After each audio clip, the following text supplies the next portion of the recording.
महात्मा गांधी अंतर्राष्ट्रीय हिंदी विश्वविद्यालय वर्धा के भूतपूर्व प्रतिकुलपति डॉक्टर ए अरविंदाक्ष जी को आमंत्रित करता हूं। आप समूचे भारत में हिंदी साहित्य के वरिष्ठ आलोचक एवं साहित्यकार हैं। आपकी आलोचना के 20 पुस्तक प्रकाशित हैं। साथ ही 20 राष्ट्रीय एवं अंतर्राष्ट्रीय पुरस्कार से सम्मानित किए गए हैं और साहित्य वाचस्पति की उपाधि से भी नवाजे गए हैं। हमारा सौभाग्य है कि आज आप हम वक्ता के रूप में हमारे साथ मौजूद हैं। सर, आपका विषय है साहित्य की लोकतांत्रिक उन्मुक्ताएं।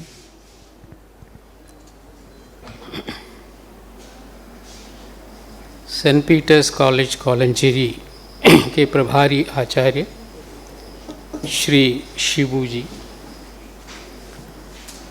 सेंट पीटर्स कॉलेज के हिंदी विभाग की अध्यक्षा सिंधु कौमा जी और इस पूरे आयोजन की संयोजिका सुश्री टी.आई. सिंधु जी, मेरे सामने उपस्थित हिंदी के वरिष्ठ विचारक, अध्यापक, लेखक, वक्ता बहुत से, मैं एक एक नाम गिन नहीं रहा हूँ। उपन्यासकार हैं, कथाकार हैं, कवि हैं, तमाम लोग हैं। भले ही मैंने नाम नहीं लिया, लेकिन मैंने आप सब लोगों के नाम को अपने हृदय में चिन्हित किया है। आप सब लोगों को और बहुत ही शांत होकर हमें सुनने वाले, जिनको हम संबोधित कर रहे हैं, उन सभी छात्र छात्राओं को, सबको मेरा विनम्र प्रणाम। आयु में अग्रज होने के कारण मुझे ये कार्यभार दिया गया है कि बीज भाषण में करूं। अगर मैं आयु में छोटा होता तो किसी सत्र में 15 मिनट, 10 मिनट, 15 मिनट आराम से बोल के मैं विदा ले सकता था। हालांकि अग्रज होने के कारण रविभूषण जी से उद्घाटन करवाया और मुझसे बीज भाषण करवा रहे हैं। जो भी हो, कि आप सबको, विशेष रूप से इस कॉलेज के समस्त हिंदी विभाग के समस्त बंधुओं को मैं साधुवाद देना चाहता हूं। और ख़ासकर एक वाक्य कि इसकी संयोजिका टी.आई. सिंधु जी जो हैं, इधर के वर्षों में, जैसे कि इन्होंने बताया, अध्यक्षा ने बताया, इधर के वर्षों में कई कार्यक्रम किए हैं और इसके लिए मैं आप सब लोगों से अनुरोध करता हूं कि तालियां बजाकर उनका अभिनंदन करें। विश्वविद्यालयों में, स्नातकोत्तर विभागों में इस तरह के कार्यक्रम, कम से कम केरल में, आप लोगों के यहाँ तो बहुत से कार्यक्रम हो रहे होंगे, लेकिन यहाँ केरल में दूसरों की तुलना में एक, जहाँ आपके यहाँ सेकंड लैंग्वेज बीए भी है ना, हाँ बीए है, तो बावजूद इसके इतने सारे कार्यक्रम कर रहे हैं और उसमें पूरी आस्था के साथ, समर्पण के साथ ये लोग जो कर रहे हैं, उसको सिर्फ साधुवाद ही नहीं है, बल्कि मेरे मन में उसके लिए शब्द नहीं है। पुनः आभार। और आज शुरू में उद्घोषक ने जिस कविता से एक अंश सुनाया था, क्या नाम है भैया आपका? क्रिस ने जो धूमिल की कविताओं की कुछ पंक्तियाँ सुनाई थी, तो वो बहुत ही सार्थक हैं, क्योंकि उसमें भी एक इशारा है कि जनतंत्र के प्रति, डेमोक्रेसी के प्रति, क्योंकि जनतंत्र में हम यही चाहते हैं कि हम ऐसी कोई अवरुद्धता ना हो, ऐसी कोई असमता ना हो, और डेमोक्रेसी वही है। मेरी दृष्टि में डेमोक्रेसी जो है कि एक नैतिक दृष्टि है, चाहे वो व्यक्ति की हो, चाहे वो समाज की हो, चाहे वो देश की हो या विश्व की भी हो, तो वो एक नैतिक दृष्टि है। इसमें हमारा दायित्व है। हमारा कहते समय इस हम में कई हैं, सभी हैं, और उसी तरह से ही एक लोकतंत्र विकसित हो सकता है। अन्यथा लोकतंत्र निरंकुशता के गर्त में पड़कर कहीं लुप्त हो सकता है। इसीलिए मैंने कहा कि लोकतंत्र जो है एक नैतिक दृष्टि है, और रविभूषण जी ने भी इशारा किया था कि साहित्य का भी मूल भाव स्थायी भाव जो है कि तमाम सौंदर्यात्मक चेतनाओं, तमाम उन्मुखताओं के बावजूद उसका मूल भाव जो है कि वो मनुष्य केंद्रित भाव है, तब तो मनुष्य केंद्रित भाव होने का अर्थ है कि वो जनतांत्रिक है। यहाँ मैं हिंदी साहित्य या मलयालम साहित्य के संबंध में ज़्यादा कुछ कहना नहीं चाहता, क्योंकि आगे के सत्रों में मैंने जहाँ तक मैंने सुना और मुझे जानकारी मिली, अलग अलग जो वक्ता हैं गंभीरतापूर्वक मलयालम साहित्य पर भी और हिंदी साहित्य पर भी, उन दोनों साहित्यों के विभिन्न पक्षों पर विचार करेंगे, तब आपको साहित्य संबंधी और साहित्य में अंतर्लीन लोकतांत्रिक उन्मुखताओं के संबंध में भी बहुत सी जानकारियाँ मिल सकती हैं। मैं कुछ ऐसे ग्रंथों का उल्लेख करना चाहता हूँ जो भारत में रचित हैं। प्राचीन काल से लेकर 3-4 ग्रंथ, ये साहित्यिक ग्रंथ नहीं है, बल्कि ऐसे ग्रंथ हैं जो साहित्येतर है। लेकिन इन साहित्येतर ग्रंथों में भले ही हमारी संस्कृति की जितनी सारी निरंकुशताएं क्यों ना हो, लेकिन अलग अलग कोनों में, अलग अलग प्रदेशों में, अलग अलग शताब्दियों में लोगों ने बहुत ही गंभीरतापूर्वक लोकतंत्र, जैसे यहाँ लोकतंत्र कहते समय जहाँ असमता है, जहाँ अस्वतंत्रता है, जहाँ अवरुद्धता है, इन सबको रोकने के लिए उन लोगों ने भरसक जो कार्य किया है उस ओर मैं संकेत कर रहा हूँ। तो ये शायद पहली या दूसरी शताब्दी के बीच में एक रचनाकार हुए, वो एक बौद्ध आचार्य हैं जिनका नाम है अश्वघोष। और जैसे कि आपकी सुविधा के लिए मैं एक और सूचना ये दे रहा हूँ कि इसी अश्वघोष का एक काव्य है सौंदर्यनंद। उसी के आधार पर हमारे आधुनिक युग के नाटककार, कथाकार मोहन राकेश ने अपना तीसरा नाटक लहरों के राजहंस लिखा था। ये सिर्फ एक सूचना के लिए है, लेकिन अश्वघोष जिन्होंने बौद्ध चरित्र लिखा, बुद्ध चरित्र लिखा, और उनकी एक अन्य रचना है जिसका उल्लेख मैं यहाँ करना चाहता हूँ, उसका नाम है वज्रसूची। वज्रसूची जो है कि वो जातिवाद का, ब्राह्मणवाद का, धर्मांधता का विरोध कर, ये क्यों उन्होंने उस समय पहली शताब्दी के आसपास क्यों लिखा, उसके मैं कोट नहीं कर रहा हूँ, बहुत सारी पंक्तियाँ मेरे पास हैं, संस्कृत में हैं, लेकिन इन पंक्तियों से गुजरते समय ये हमें स्पष्टतः मालूम होता है, एक ऐसे समय में जहाँ जैसे कि जाति को लेकर, धर्म को लेकर, अन्य चीज़ों को लेकर जो असमता है उसके विरोध में, विशेष रूप से ब्राह्मणवाद के विरोध में उन्होंने खुलकर बताया। ये सिर्फ यहाँ ब्राह्मणवाद हमारा मसला नहीं है, एक सामाजिक मसला है जो कि लोकतंत्र को, उस समय भी लोकतंत्र के प्रति इतनी दिलचस्पी के साथ, इतनी प्रगतिशीलता के साथ सोचने वाले लोग रहे हैं, इस ओर संकेत करने के लिए ही मैंने सबसे पहले वज्रसूची का संकेत किया है। इसमें जैसे इसका मराठी अनुवाद सबसे पहले हुआ था, हिंदी अनुवाद बाद में हुआ था।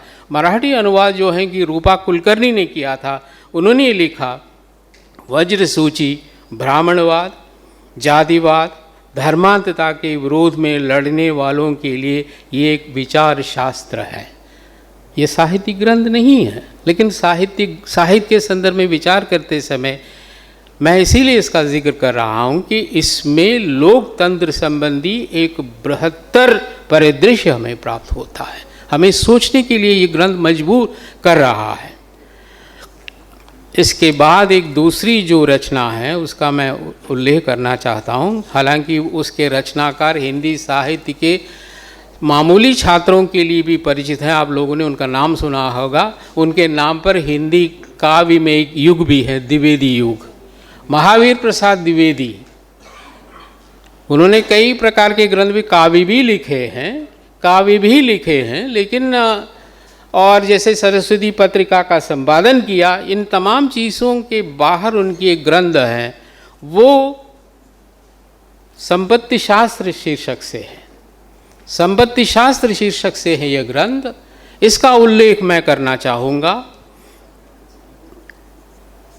और संपत्ति शास्त्र में उन्होंने उस समय ब्रिटिश शासन व्यवस्था की अनेक नीतियों पर, उनकी कर नीति है, उद्योग नीति है, इन चीज़ों पर विस्तार से लिखा है। यहाँ भी मतलब क्यों उन्हें ये लिखना पड़ा, ये सचमुच जैसे कि ब्रिटिश सत्ता के विरोध में भी है और विरोध के परिप्रेक्ष्य में उन्होंने लिखा है। विषय भले ही संपत्ति शास्त्र हो, इकोनॉमिक्स हो, लेकिन फिर भी समाज में जो कि कठिनाइयाँ हैं, सामान्य लोगों के लिए जो मुश्किलें हैं इस सत्ता ने जो हमें प्रदान की है, उसके विरोध में उन्होंने लिखा। इसीलिए समाज में हमेशा ऐसे कुछ रचनाकार होते हैं जो कि लोकतंत्र के प्रति हमें उन्मुख करने के लिए हमेशा दत्तचित रहते हैं। उनका स्मरण करना साहित्य के विद्यार्थी होने के नाते ये हमारा कर्तव्य है। साहित्य इसका भला स्वरूप, जैसे इसका प्रतिबल है।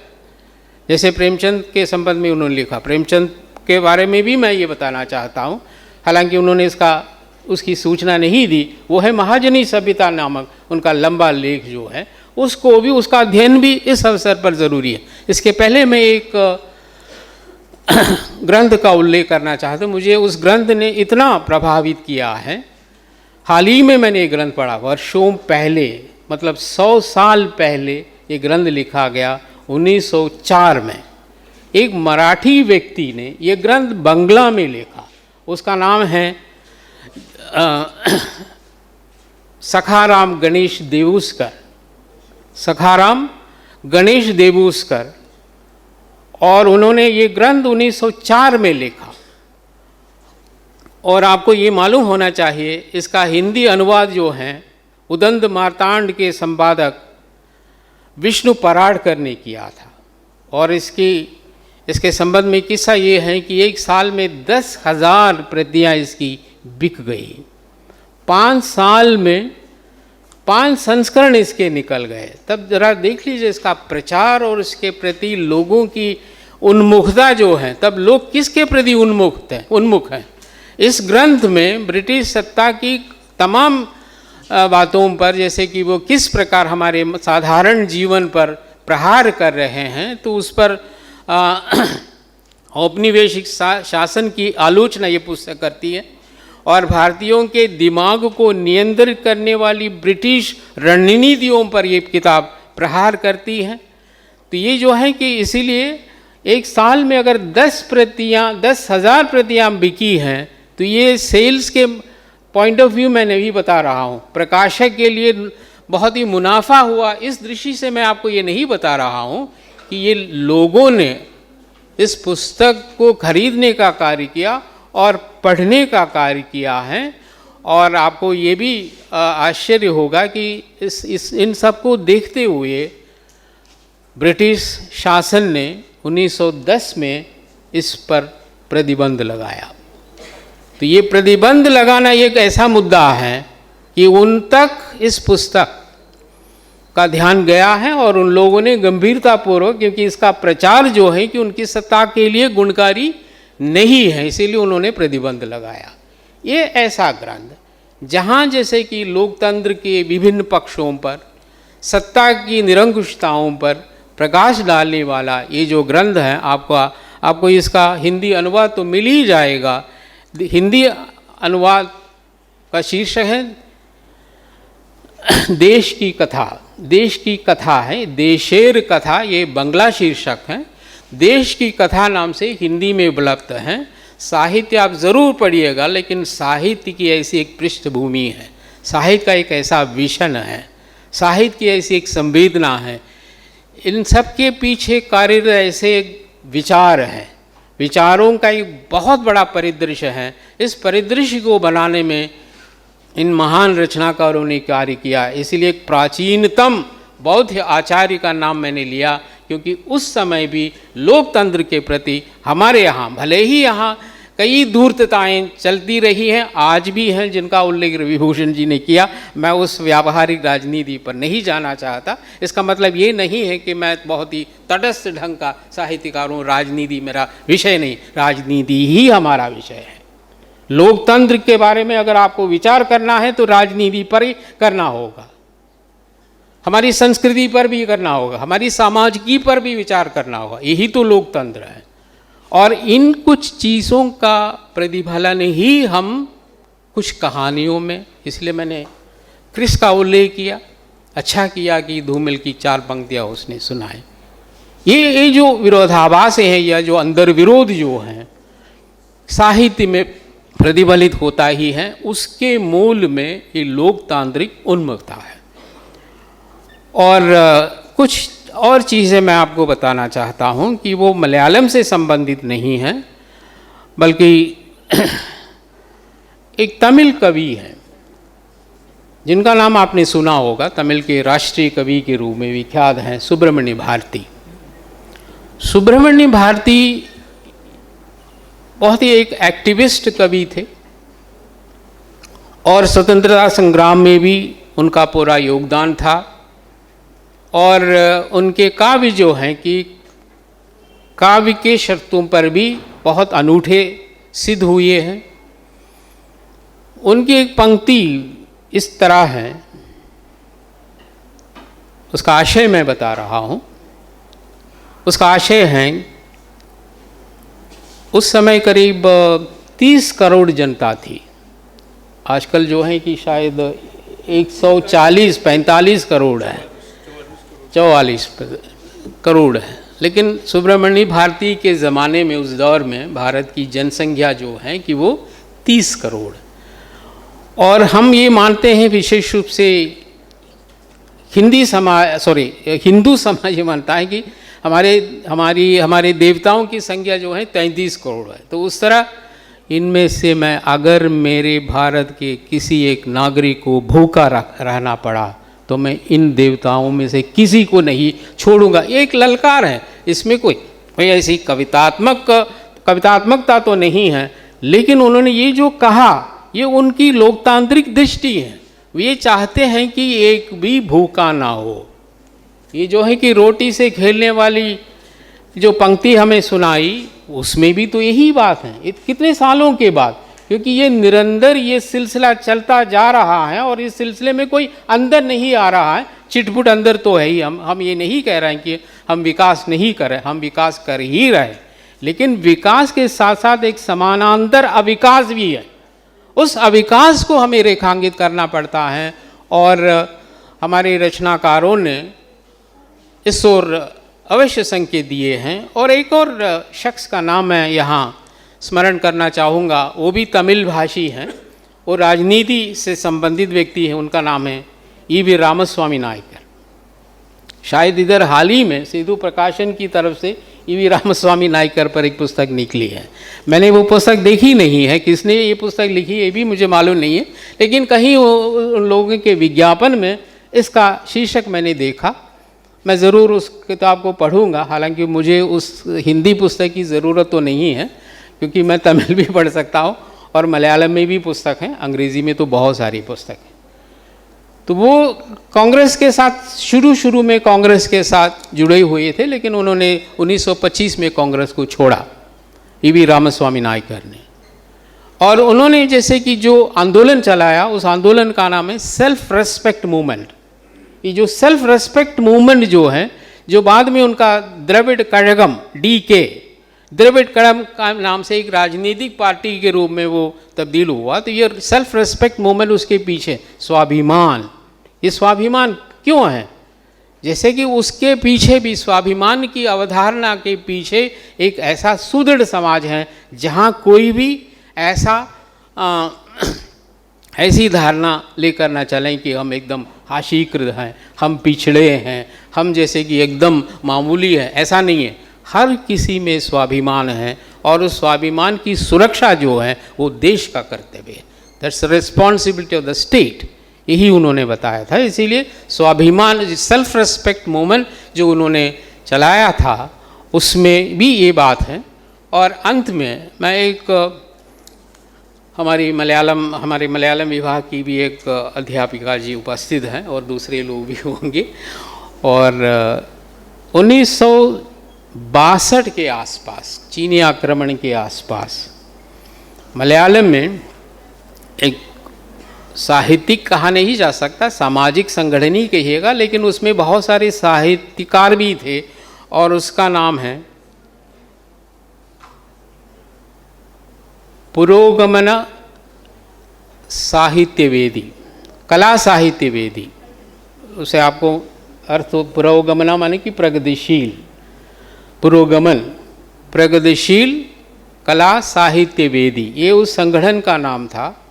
उस नाम से एक पत्रिका भी उन्होंने लंबे समय तक चलाया और उसने, उस संगठन ने सबसे ज़्यादा जो है कि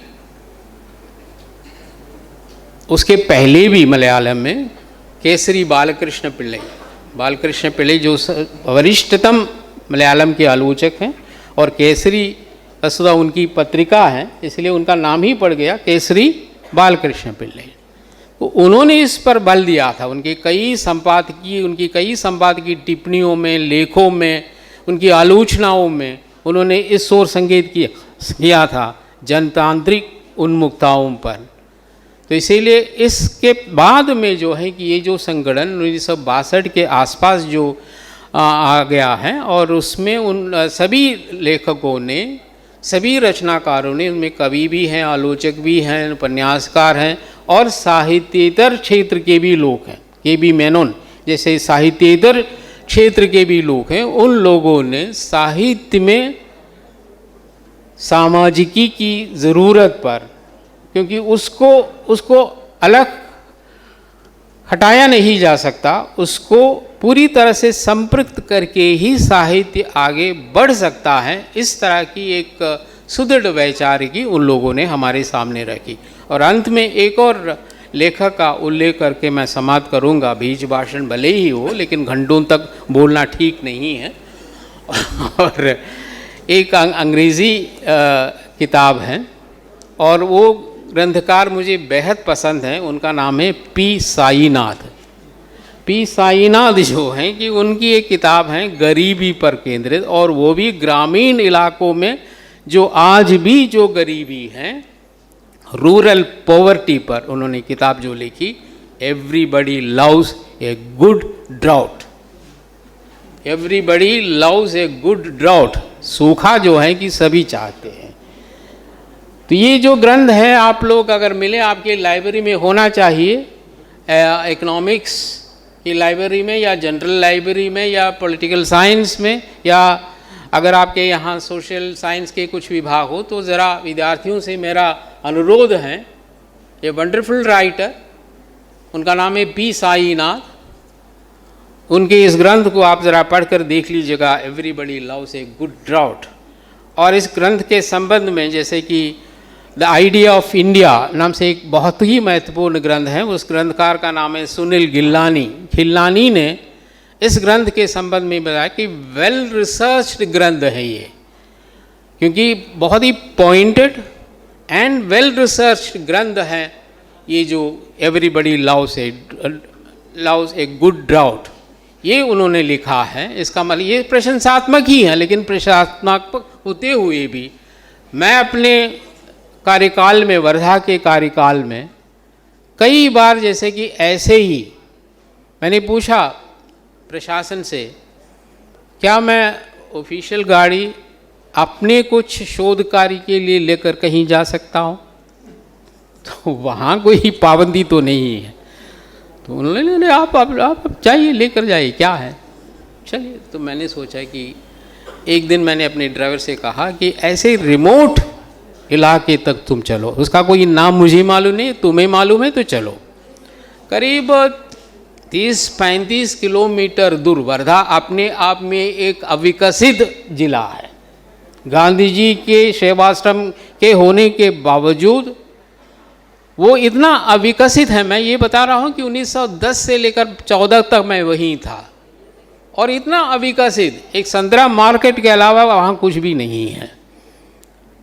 और वहाँ से 30-35 किलोमीटर दूर तक जाते हुए मैंने उन खेतों में देखा, दोपहर का समय था, एक पेड़ के नीचे मैंने गाड़ी रुकवाई और वहाँ देखा तो इधर उधर कुछ किसान हैं, उनकी बेचारी औरतें हैं और उनके बहुत ही गरीब और भूखे बच्चे जो हैं कि उसी पेड़ के किसी दूसरे पेड़ के नीचे ऐसे ही खेल रहे हैं, उनको देखते हुए ही मुझे लगा कि इतने गरीब और भूखे हैं। ये दृश्य में क्यों हम देख पा रहे हैं, मेरा सवाल यही है। हमारे गांवों में साईनाथ की प्रशंसा मैं इसीलिए कर रहा हूँ कि उन्होंने बहुत से ऐसे शोध किए हैं, उदाहरण दिए हमें, और ऐसे कैसे कई रिपोर्टाज उन्होंने हमारे सामने प्रस्तुत किए हैं। तो ये इसी को हम क्या विकसित देश कहेंगे, और इसके विकास के कुछ अंशों पर क्या साहित्य रचा जा सकता है, या इसके अविकास पर प्रतिरोध के रूप में साहित्य रचने से क्या हमारी तरक्की हो सकती है। तो सचमुच जो है कि कहीं गड़बड़ है, कुछ हमारे लोकतंत्र में कहीं न कहीं बहुत सी गड़बड़ियाँ हैं। और साहित्य, जैसे रविभूषण जी ने बताया कि कम से कम साहित्य इसमें सक्षम है कि मलयालम साहित्य हो या तमिल साहित्य हो या हिंदी साहित्य हो। मैं जैसे कि भारतीय साहित्य को इसी दृष्टि से देखना चाहता हूँ कि ये मेरी दृष्टि में कहीं भी, जैसे कि मैंने किसी भी विदेशी लेखक को उद्धृत नहीं किया, हमारे यहाँ प्रचुर मात्रा में विचार हैं, हमारे यहाँ प्रचुर मात्रा में अलग अलग प्रकार के दृष्टिकोण हैं, और कई लोगों ने काफ़ी कुछ लिखा है, और इनके आधार पर हम अपनी सामाजिकी पर, हमारी अपनी राजनीति पर विचार करेंगे तो हम एक बहुत ही पॉजिटिव दिशा में आगे बढ़ पाएंगे, यही मेरा विश्वास है। और आप विद्यार्थी मित्रों से मेरा अनुरोध है कि साहित्य पढ़ते समय हर सेमेस्टर में आप एक बहुत ही अच्छे साहित्येतर विषय को भी समेट लीजिएगा, जिसमें आपको समाज संबंधी एक बृहत्तर परिकल्पना मिल सकती है। उस बृहत्तर परिकल्पना के अभाव में आपकी तमाम टिप्पणियाँ एकदम बेहुदा सिद्ध हो जाएंगी, इसीलिए इसकी बहुत आवश्यकता है। इतना कहकर मुझे ध्यान से सुनने के लिए सबको धन्यवाद देते हुए, पुनः सिंधु जी को धन्यवाद देते हुए मैं विराम लेता हूँ। धन्यवाद। जय हिंद।